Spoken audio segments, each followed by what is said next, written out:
Welcome to Best Car Fixes. This is Muhammad Harun Idris. This computer is for MSV70, and if you see here, I am reading the EEPROM data out and try to clone it. This is the original computer. It have some problems, and I'm reading it. Why? Because I use AutoHex, this hexaproc extension. I use AutoHex, and it never give me.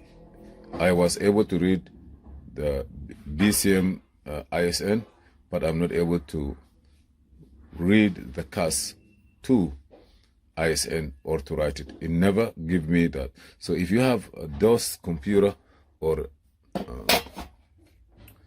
the 3 Series 2006 CAS2, it's not easy to read it with this one. So just put it in mind. We're gonna go MS70.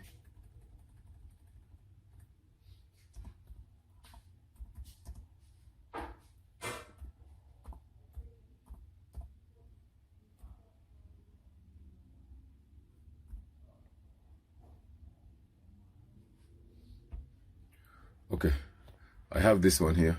I back it up, I save it, and now what I'm gonna do is I will take those wires, connect it to the new one. This is the junkyard one. I just solder it, and I'm reading the information as you see.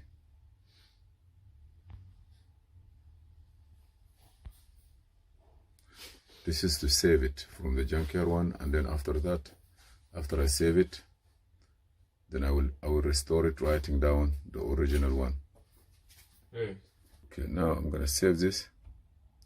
Now I'm gonna come to restore. Store.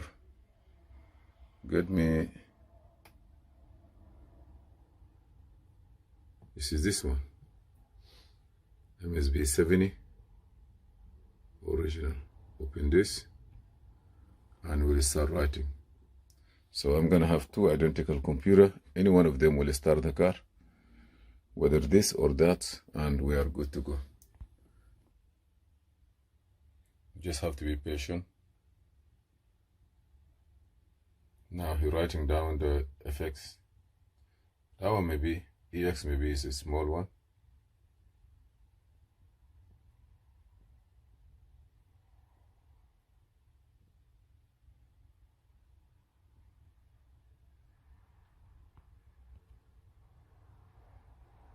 Complete. Thanks. So we're done with this. We don't have to worry about it. I'm gonna close this, and I'm gonna try to take those wires. The other one I'm gonna desolder it, and that's it. Thank you for watching. Please subscribe, share, and like, and see you in another video. This is Muhammad Harun Idris.